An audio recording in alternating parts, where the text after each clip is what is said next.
우리에게 주신 하나님의 말씀은 잠언 8장 35절의 말씀입니다. 제가 가진 성경책으로 919페이지에 있습니다.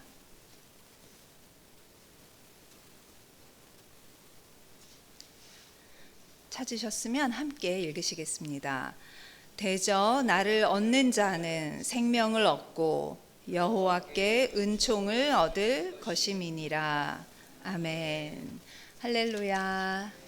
네, 오늘도 새벽 예배에 나오신 우리 성도님들을 사랑하고 축복합니다. 옆에 계신 분들과 평화의 인사 나누시겠습니다. 평화를 빕니다. 평화를 빕니다.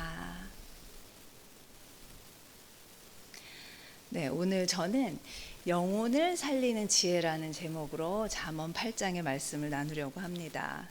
지혜는 있으면 여러모로 삶을 살아가는 데 많은 도움이 됩니다. 어려움도 잘 넘어갈 수 있게 합니다. 그런데 하나님이 주시는 영혼을 살리는 지혜는 평화와 선을 이루시는 지혜이기 때문에 나의 삶에 뿐만 아니라 타인의 삶에까지도 도움이 되는 꼭 필요한 지혜라고 말할 수 있겠습니다. 지금도 있는지 모르겠는데 제가 텔레비전을 요즘에는 별로 잘 보지를 않아서 있는지 모르겠는데 아침마당이라는 프로그램 있죠. 지금도 있나요? 네, 지금도 있을 텐데 옛날에 제가 한 30대 후반 정도 됐을까요? 네, 40대 초반이었을까요?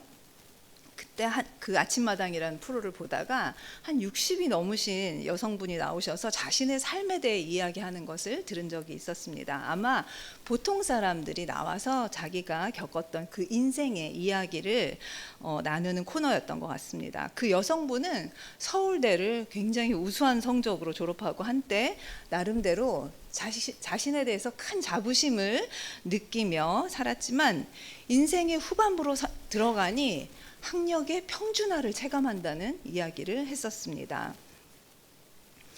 즉 살다 보니 배운 사람이나 안 배운 사람이나 명문대를 나온 사람이나 이름을 들어보지 못한 대학을 나온 사람이나 똑같다는 것이었습니다. 요즘 아이들에게도 서울대는 아무나 갈 수 없는 그런 정말 꿈의 학교죠. 그런데 그 여성분이 살았던 시대에는 여성이 대학을 졸업하는 것도 굉장히 드문 일이었는데 그것도 서울대를 나왔다고 하면 아마 엘리트 중에 엘리트였을 것입니다. 그런데 왜 그분은 굳이 방송에 나와서 학력의 평준화, 배우나 안 배우나 똑같다 이런 이야기를 했을까요? 시간이 오래 지나서 그 여성분이 했던 그 자신의 삶의 이야기는 정확히 기억은 나지 않는데요. 아마 높은 지적 수준이나 그런 학교에서 배운 지식만으로는 깊은 내면까지 자신의 영혼까지 행복하기가 참 어려웠다는 것을 깨달았기 때문이었을 것입니다. 실제로 주위를 보면 엄청난 학력에 사회적으로 큰 명예와 권력을 가지고 있어서 남부러울 것이 없어 보이지만 평생 불행한 삶을 살아가는 사람들이 있습니다. 반면 배움이 짧고 가진 것이 없어도 참으로 남들이 보기에도 고귀하고 행복한 삶을 살아가는 사람들이 있습니다. 문제는 영혼이 피폐해진 사람들은 아무리 많은 것을 알고 좋은 것을 누려도 삶에 대한 감사와 행복을 느끼지 못하기 때문에 언제든지 생명을 쉽게 포기할 수 있다는 것입니다. 2022년도였던 것 같습니다. 넥슨의 창업주 김정주라는 사람이 서울대 아마 공대 86학번이었던 것 같은데요. 명문대 출신의 집안도 참 좋은 사람이라고 했습니다. 엄청난 그런 재산을 가진 소위 성공한 사람이었는데 스스로 삶을 마감해서 세상 사람들을 놀라게 했습니다.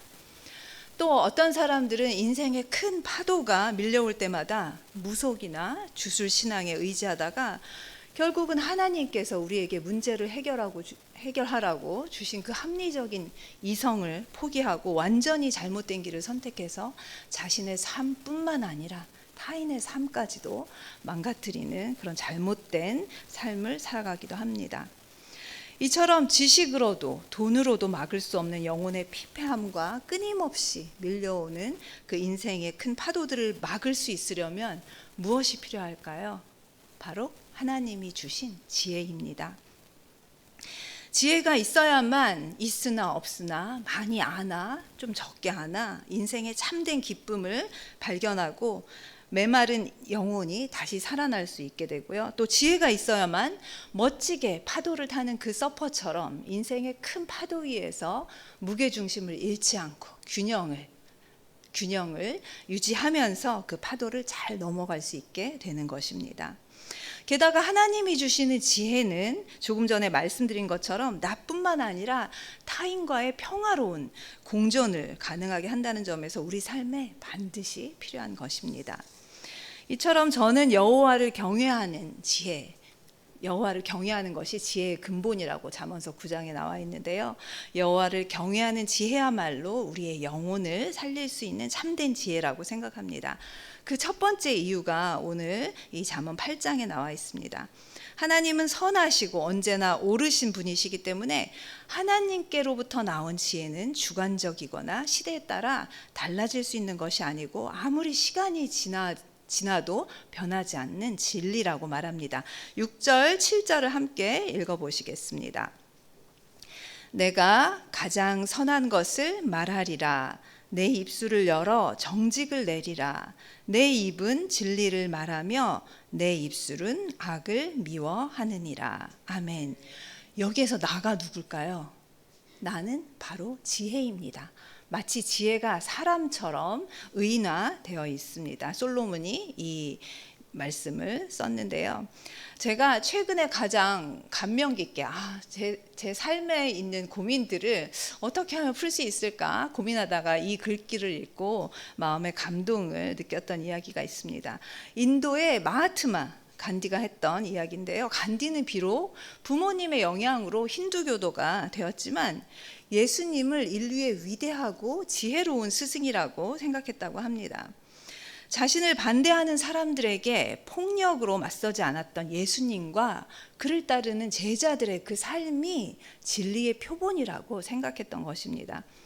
그런 생각을 바탕으로 그는 식민 통치를 하던 그 영국인들이 생필품인 소금에 비싼 세금을 매겨서 인도인들의 삶을 어렵게 하자 그런 정책에 저항하되 비폭력 운동으로 저항을 했다고 합니다.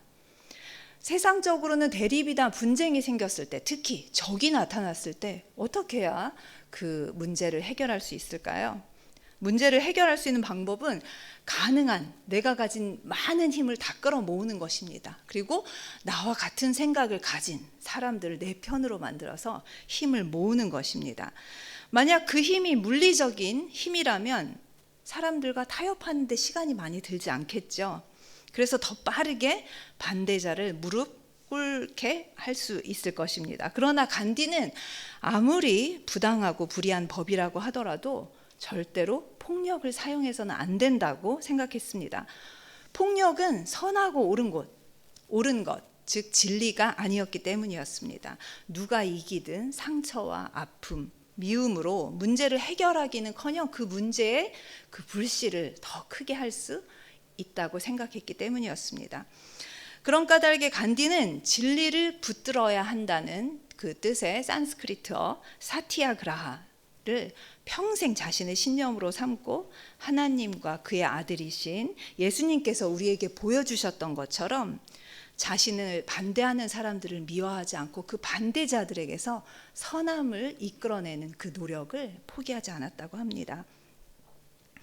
저는 세상 사람들이 보기에는 어리석은 것처럼 보이는 이 십자가의 도야말로 하나님만이 주실 수 있는 참된 지혜라고 생각을 합니다. 여기에 계신 모든 성도님들에게 이런 지혜가 있으시길 소망합니다. 하나님께로부터 나온 지혜가 영혼을 살릴 수 있는 두 번째 이유는 선을 선택하는 것에서 더 나아가 악을 미워할 수 있게 한다는 것입니다. 13절을 제가 읽어드리겠습니다. 여호와를 경외하는 것은 악을 미워하는 것이라. 나는 교만과 거만과 악한 행실과 패역한 입을 미워하느니라. 아멘. 사람에게는 양면성이 있습니다. 선과 악이 공존하는 것입니다. 그래서 텔레비전에 나오는 그런 아주 무서운 그런 범죄자가 아니라면 온전히 악하기만 한 사람을 찾아보기란 그렇게 쉽지 않습니다. 그러나 아무리 우리가 선한 것을 하더라도 우리 안에 있는 악을 완전히 몰아내지 못한다면 우리와 타인이 누리는 그 행복이 완전한 그 행복과 안녕이 될 수가 없습니다. 삽시간에 반죽 전체를 부풀게 하는 그 누룩처럼 교만과 거만과 패역한 입으로 말미암아 공동체의 영혼을 병들어가게 만들 수 있기 때문입니다. 그런데 여호와를 경외하는 지혜를 가진 사람이라면 더 이상 악을 용납하지 않게 되고 미워하게 된다고 하니 우리는 나를 위해서뿐만 아니라 공동체를 위하여서 금과 은보다 하나님이 주시는 그 지혜를 구해야 할 것입니다. 하나님을 경외함으로 선과 악을 분별할 수 있고 악을 멀리하시는 여러분 되시기를 소망합니다. 기도하겠습니다.